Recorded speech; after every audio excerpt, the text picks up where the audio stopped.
Bismillahirrahmanirrahim. Alhamdulillahirabbil alamin wa sallallahu ala sayyidina Muhammadin wa ala alihi wa sahbihi wasallam. Nah, ini ada intro saja ya. Ada perkenalan begitu. Kalau saya kan akhir-akhir ini sering membuat konten tentang Wahabi ya. Kenapa demikian? Karena Wahabi ini memang sesat dan menyesatkan. Saya bukan tahu dari orang begitu ya. Jadi kalau lihat background saya ini agak unik memang. Itu waktu SD saya ini di Persis. Ya, guru saya itu yang Persis banyak. Mudah-mudahan Allah Subhanahu wa taala meridhoi mereka, merahmati mereka. Kemudian di Sanawiyah Aliyah itu saya Muhammadiyah lama itu ya, sampai kuliah, sampai pindah lagi ke Garut itu. Saya Muhammadiyah lama. Nah, waktu kuliah ke Surabaya itu saya sempat terpapar paham Wahabi. Jadi makanya kenapa saya tahu itu Wahabi itu sesat begitu. Bukan dari orang lain karena memang saya pernah di situ. Itu agak lama itu ya. Dan pemahaman Wahabi ini mudah dicerna, bukan karena benar begitu. Tetapi ya karena memang pemahaman agamanya itu tidak dalam, tidak nuans bahasanya itu. Jadi cukup dengan terjemahan, kemudian kita itu membaca, kemudian kita punya kesimpulan, seolah-olah kesimpulan kita itu adalah apa yang dikatakan oleh Rasulullah Shallallahu Alaihi Wasallam. Ada kejadian menarik begitu ya. Dulu itu saya punya teman, ya, teman saya ini luar biasa, cerdas sekali. Beliau itu juara nasional baca kitab. Nah ini jadi waktu pindah ke Surabaya, ya di sana itu kan kebanyakannya NU tuh. Meskipun ada juga teman yang Muhammadiyah yang Persis juga ada juga di sana. Ya teman kuliah. Ya cuman waktu saya itu main gitu ya, banyak ngobrol. Kemudian di dalam obrolan itu terselip tentang Allah Subhanahu wa taala dan saya mengatakan Allah di aras, teman saya itu langsung kaget. Ya, oh, enggak, kamu itu mujasimah gitu. Saya bilang mujasimah gimana? Al-Qur'an bilang Allah di aras, hadis bilang Allah di aras. Ya, karena kita itu teman kan jadi obrolannya bukan obrolan debat begitu ya, yang ngobrol. Mujasimah itu nggak boleh begini dan begitu, begini dan begitu. Cuma kan saat itu begini ya, kalau misalkan kita mau paham pemahaman Wahabi. Wahabi itu tidak ada menggambarkan Allah di arsy sama sekali, nggak ada. Jadi itu cuma mengatakan saja Allah di arsy, itu cuma mengatakan begitu. Apakah di dalam pikirannya itu ada bayangan? Nggak ada. Ya, setidaknya saya waktu itu begitu. Ya jadi memang nggak ada bayangan. Makanya waktu disalahin saya nggak nerima. Lah, kok disalahin gimana? Kamu itu sudah menyamakan Allah dengan makhluk lah begitu kira-kira. Oh saya nggak punya bayangan apa-apa kok. Namun Allah mengatakan dirinya di aras, kemudian Nabi Muhammad SAW mengatakan Allah itu di langit, ya sudah begitu, begitu saja. Cuman apa ya? Perkataan teman saya itu menjadi pikiran, apa benar saya salah begitu? Jadi kalau misalkan ada orang ya, begini, kalau ada orang mengatakan kamu sesat, itu bukan tanpa alasan, itu pasti karena sayang sama kamu. Dan orang Wahabi pun, tatkala mereka itu habis-habisan mencela Asy'ariyah, itu bukan karena benci sebetulnya, tapi karena cinta juga. Gimana ya orang tuh kalau kalau sudah dikasih kepedulian, jadi dia itu mencari ilmu gitu. Dalam pikirannya, madhab apapun dia itu pasti benar. Dan dia itu pasti melihat orang yang tidak sama dengan dia itu pasti salah. Dan tatkala melihat orang lain itu salah, itu ada tidak ridho di dalam hatinya karena cinta kepada Nabi Muhammad Shallallahu Alaihi Wasallam dan karena kecintanya kepada Allah Subhanahu Wa Taala. Itu pasti ada kecemburuan begitu. Bukan cemburu apa, memang sayang kepada umat Rasulullah. Nah, saya itu prinsip itu saya pegang begitu. Jadi tatkala ada orang mengatakan saya itu sesat saat itu begitu ya, saya pikirkan di mana kesesatan saya begitu. Karena memang tidak menerima lah mengatakan Allah di arsy itu saya tidak membayangkan apa-apa begitu. Ya bahkan jangankan begitu, kalau Firanda kan sekarang bilang dalilnya apa? Dalilnya dari Muhammad Shallallahu Alaihi Wasallam itu Isra Mi'raj ke langit, di sana ketemu dengan Allah, menunjukkan Allah di sana. Saya itu mengatakan Allah di atas arsy sudah cuma mengatakan saja begitu Allah di atas arsy tanpa ada bayangan apapun. Tapi itu juga masih salah. Nah, ini kan ada sebab ya, mengapa demikian. Ini kalau misalkan bisa dilihat nih, ini adalah koleksi waktu saya masih terpapar Wahabois begitu ya. Ini koleksi saya ini, buku-bukunya. Ini masih ada beberapa sebetulnya, tapi udah diarsipkan, jadi malas buat bukanya. Di belakang saya, di belakang ini ada Fathul Bari 30 juz lebih nih, 30 apa, 30 jilid lebih nih. Ini salah satunya saya buka nih. Oh, kelihatan. Nah, nah ini salah satunya nih Fathul Bari. Jilid ke-20. Ini banyak di belakang tuh ada. Jadi susah narsipnya sudah saya taruh di belakang saja gitu.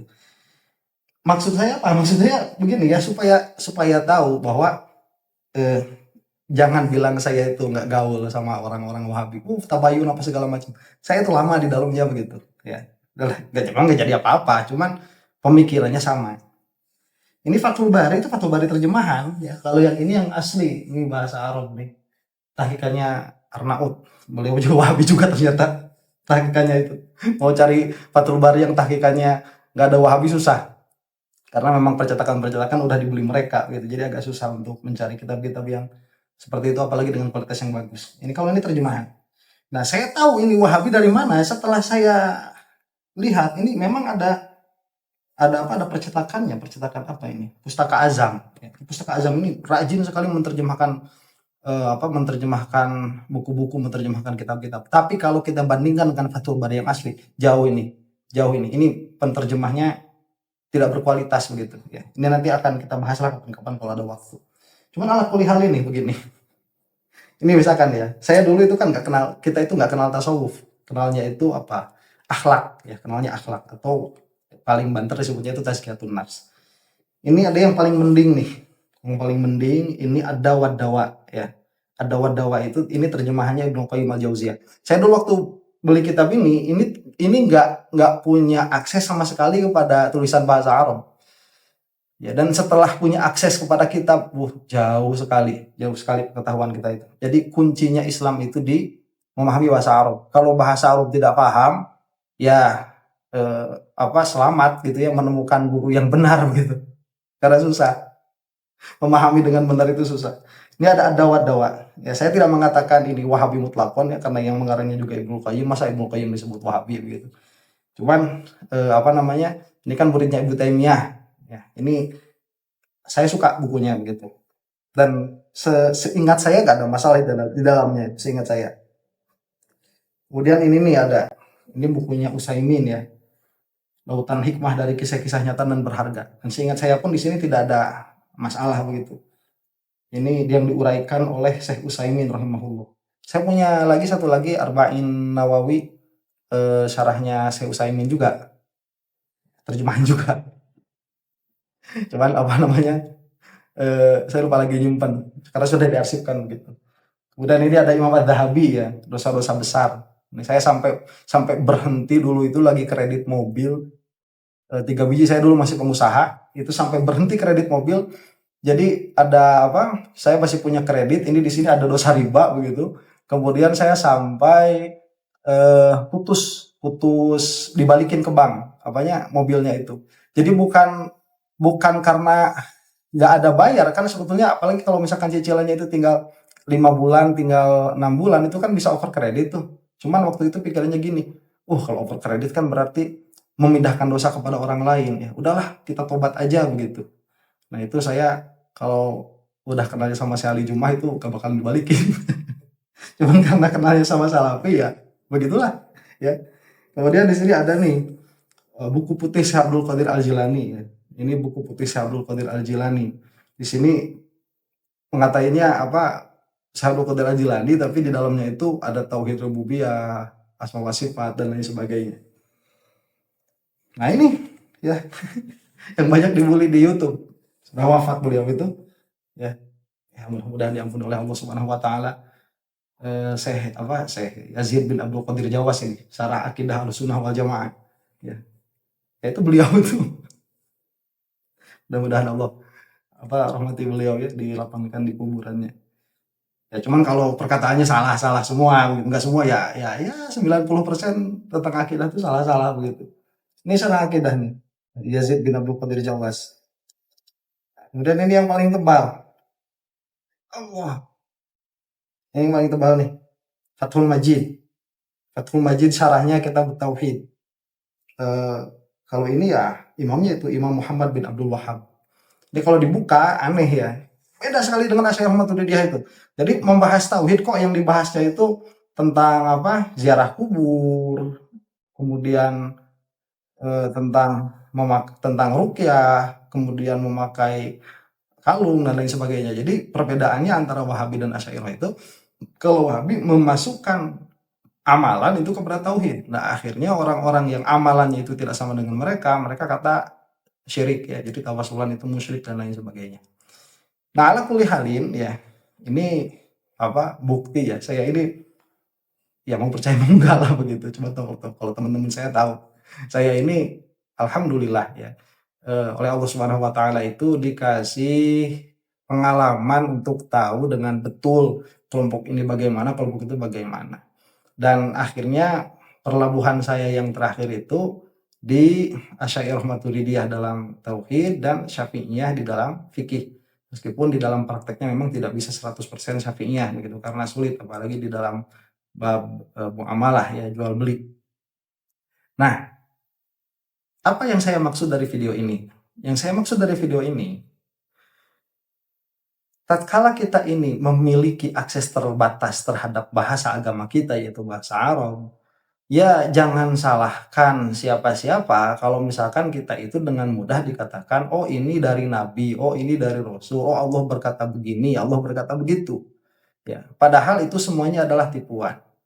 Tatkala Firanda misalkan mengatakan, Allah sendiri yang mengatakan, Allah itu tidak mengatakan Allah bersemayam di arsy loh. Itu ada lafaz di dalam Al-Qur'an, Ar-Rahmanu 'alal 'arsy istawa. Itu tidak ada kata-kata jihad sama sekali. Dan itulah sumber permasalahan yang harus kita bahas di situ. Jadi meskipun ya, tadi saya katakan, tatkala saya meyakini Allah itu di atas arsy, itu tidak ada gambaran sama sekali. Ya, maunya kamu aja itu yang menghayalkan, karena saya tidak menghayalkan seperti itu. Tapi di saat kamu itu mempelajari mantik, di saat kamu mempelajari balaghah ya, karena kalau nahwu shorof itu kan kita belajar tarkibnya saja ya, tarkib jumlah itu kita mengi'rab itu kita belajar nahwu, kalau yang setiap kalimahnya itu kita belajar shorof. Kalau maknanya itu ada di ma'ni sama bayan. Nah, ketika kita memahami agama itu nuans ya, bahwa ada jarak di antara kita dengan Rasulullah SAW, ada jarak pemahaman dan lain sebagainya, kita akan bisa mengatakan bahwa ternyata dia itu pembohong gitu. Ya. Karena setidaknya begini, ini adalah pendapat saya. Setidaknya dia berkata seperti itu, tidak menisbahkan kepada Allah, tidak menisbahkan kepada Rasulullah SAW. Itu sudah sebuah kebohongan sedari awal begitu. Nah, tatkala kita memiliki akses, jadi kalau misalkan kita mengatakan nih Allah di atas, berarti kita sudah menisbahkan jihad, nanti akan keluar lawazim-lawazim yang kita itu tidak bisa lepas darinya begitu. Karena tatkala saya mengatakan misalkan bahwa saya ini laki-laki ya, itu secara lazim saya mengatakan bahwa saya ini punya dzakar. Nah, tatkala saya mengatakan saya laki-laki tapi tidak punya dzakar, itu tanakut begitu. Ya, tanakut, nggak bisa. Kok contohnya pakai yang itu ya? Ya, ya nggak bisa kita ngomong kayak gitu begitu. Jadi kalau misalkan kita mengatakan Allah itu di atas begitu ya, ini mau tidak mau kita mengatakan bahwa Allah itu ada jarak secara zati dengan kita. Dan tatkala lawazimnya itu kemudian dibahas, itu akan mengeluarkan absurditas yang luar biasa. Kita memang waktu mengatakan Allah di atas tidak punya pikiran sama sekali seperti itu. Tapi itu adalah lazim dari perkataan kita. Makanya kenapa kita itu tidak mengkafirkan kepada Wahabi, karena yang salah dari mereka itu adalah lazim dari perkataannya. Ya, karena lawazimnya itu tidak mereka katakan secara sharih. Meskipun nanti akan kita lihat ya kalau Wahabi-Wahabi kesininya kayak Nidol itu mengatakan secara sharih itu bahwa Allah itu bergerak, Allah itu diam, ya. Tapi meskipun begitu ya itu boleh dikatakan, tapi sebaiknya jangan dikatakan. Itu akan keluar perkataan-perkataan seperti itu dan akan keluar penjelasan-penjelasan kayak Firanda itu menjelaskan alam dipegang oleh Allah Subhanahu wa taala, kemudian Khalid Basalamah itu bilang sampai Allah punya kaki diinjakan kepada neraka. Itu lazim nanti perkataan seperti itu dan itu adalah penghinaan kepada Allah Subhanahu wa taala. Begitu. Dan Allah itu perintah kepada kita itu satu saja yang yang tidak akan diampuni oleh Allah itu apa? Musyrik. Dan kalau kita tahu musyrik itu apa, bil haqiqah, bil makna, karena kita itu kalau misalkan mau memahami satu, kalau kita mau memahami jumlah di dalam bahasa Arab, kita harus memahami kalimah-kalimahnya.